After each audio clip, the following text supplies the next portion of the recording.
La ola antiucraniana sacude la política en Europa y Estados Unidos. El triunfo de Robert Fico en Eslovaquia se suma al giro contrario a Kiev del gobierno polaco y al crecimiento del movimiento campesino ciudadano en Países Bajos, cuya lideresa ha sido crítica de Volodymyr Zelensky, mientras en Estados Unidos aumenta la insatisfacción con Ucrania.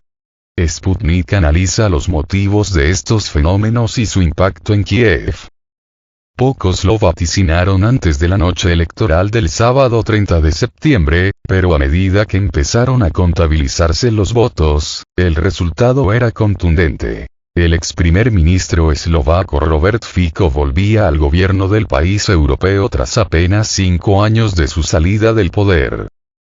Fico, del partido Smer SD, Dirección Socialdemocracia Eslovaca, basó su campaña en el combate al aumento de precios y a la imposición de la Unión Europea para aceptar nuevos migrantes, prometiendo además que frenaría el envío de armas a su país vecino Ucrania, al que el actual gobierno ha apoyado irrestrictamente, entregándole un sistema de defensa aérea S-300 y 13 aviones cazas.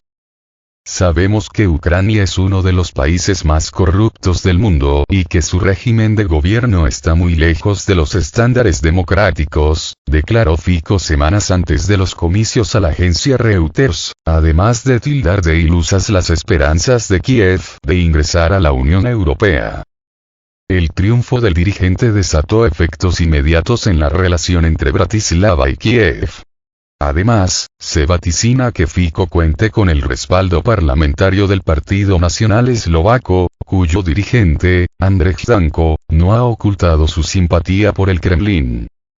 Según publicó el diario Denní Time, la presidenta de Eslovaquia, Zuzana Čaputová, optó por detener la asistencia a Kiev ya que, según dijo a sus colaboradores, debe respetar los resultados de las elecciones parlamentarias, en referencia a que los candidatos de Smer dijeron a sus votantes que Ucrania no recibiría ni una sola bala.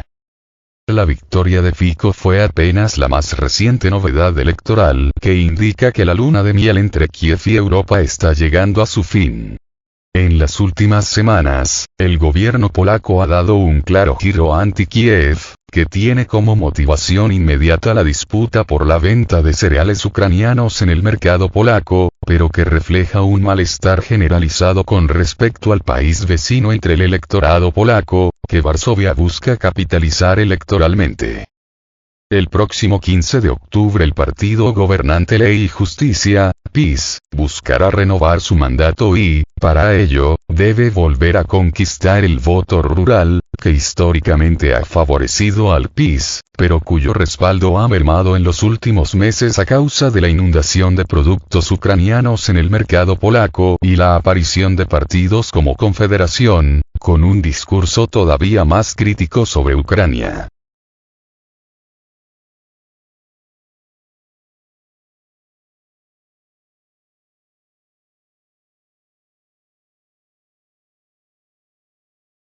Buscando volver a obtener el voto de su base tradicional, que se ha visto afectada por las políticas comerciales permisivas de Varsovia ante Kiev, el gobierno de Polonia no solo anunció un veto para que los productos ucranianos ya no puedan ser vendidos en el mercado local, sino que informó que dejaría de enviar armas a Ucrania, y sugirió que podrían dejar de aceptar refugiados de ese país el año próximo.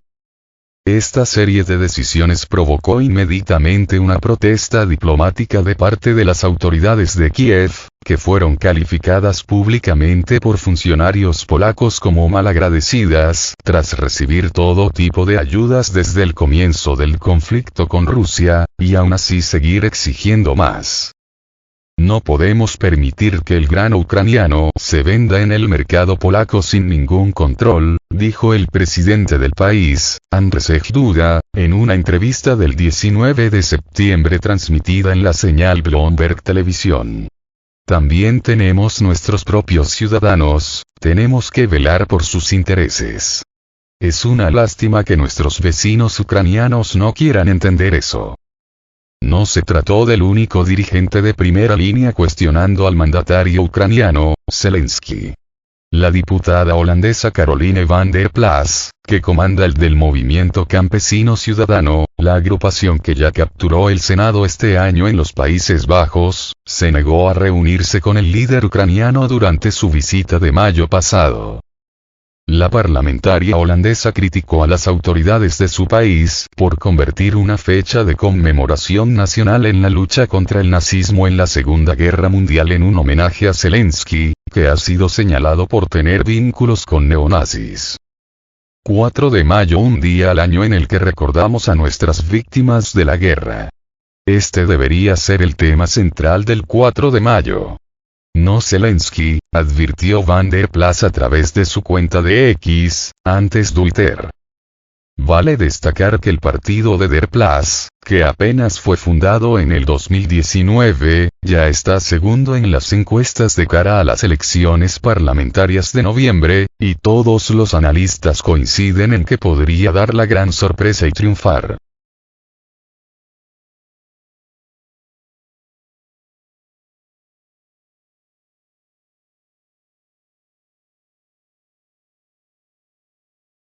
Ucrania, de niño mimado a lastre político. Ante esta seguidilla de noticias adversas para Kiev en el tablero mundial, la pregunta es inevitable.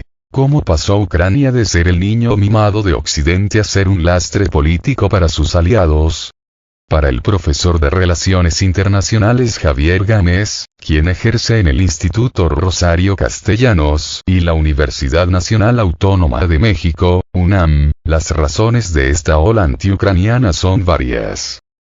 Lo que estamos viendo no son hechos aislados, sino claramente se trata de una tendencia. La decisión de la UE de darle la espalda a Rusia y apoyar a Ucrania fue tomada por las élites europeas, sin tener en cuenta el impacto económico que tendría en sus ciudadanos. Por eso, ahora nos sorprende que estos mismos ciudadanos, en cuanto tienen la oportunidad de hacer escuchar sus voces a través de las urnas, castiguen a estos gobernantes por dejarse llevar por Bruselas y desprotegerlos, afirma el especialista. Los medios de comunicación occidentales han, en su mayoría, preferido no dar de cuenta de esta insatisfacción en Europa con el alineamiento con Ucrania. Estos nuevos resultados electorales provocan sorpresa en algunos sectores, pero la verdad es que no deberían asombrar a nadie, ya que el aumento de la inflación y de los precios energéticos, derivados del apoyo a Ucrania, han producido un gran enojo entre los ciudadanos, explica. En ese sentido, Gámez afirma que los numerosos escándalos de corrupción de Kiev, revelando una red de funcionarios de todos los niveles apropiándose de fondos, armas y envíos humanitarios para su propio beneficio, han contribuido a la pérdida de apoyo de los ciudadanos europeos con respecto a Ucrania, al igual que los continuos fracasos en el campo de batalla. La gente piensa: yo tengo que hacer todos estos sacrificios por políticos ucranianos que ha quedado claro que son corruptos y que además es claro que están perdiendo. Opina el analista y docente.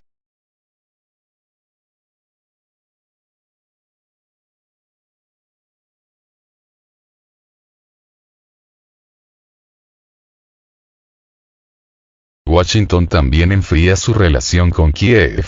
Pero las malas noticias para Kiev no solo vienen desde Europa.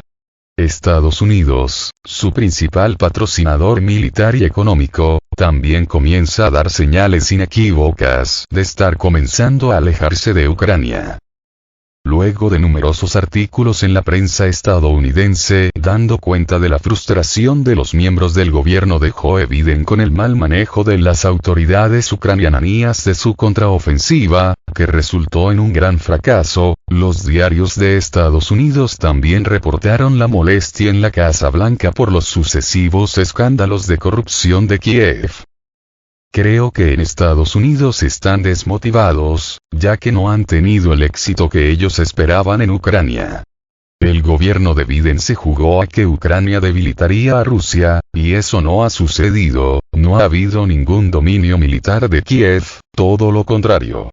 Entonces creo que quieren evitar una nueva situación como la de Afganistán, y están empezando a recortar de a poco su inversión en Ucrania, calculó Gálvez. Para empeorar la situación, la semana pasada el Congreso de Estados Unidos aprobó una ley de presupuesto de 45 días para financiar el gobierno que excluía cualquier nueva partida para Ucrania, con el objetivo de obtener el apoyo de la bancada republicana, cada vez más reacia a seguir enviando fondos a Kiev. El gobierno de Biden es consciente que el apoyo financiero a Ucrania es cada vez menos popular entre el electorado, por lo cual ya comienza a dar señales de que se comenzarán a priorizar las problemáticas internas del país, como la crisis por las muertes por el consumo de fentanilo y el aumento de la inmigración ilegal, en lugar de seguir financiando la escalada bélica de Kiev. La más reciente visita de Zelensky dejó claro que ya no cuenta con el mismo apoyo de antes, algo que él mismo también sabe, por eso se lo vio desesperado reclamando más dinero para su guerra, calificó el universitario. Y creo que el gobierno de Biden se dio cuenta de que seguir apoyando a un líder que es corrupto e improvisado es demasiado costoso y podría hacerle perder las próximas elecciones. Tengamos en cuenta que Partido Republicano señala constantemente que los demócratas están más enfocados en seguir financiando a Ucrania que en resolver los problemas internos, entonces la Casa Blanca ha comenzado a pelear contra esa narrativa. Definitivamente este es el peor momento internacional de Ucrania desde el comienzo del conflicto, concluye Gálvez.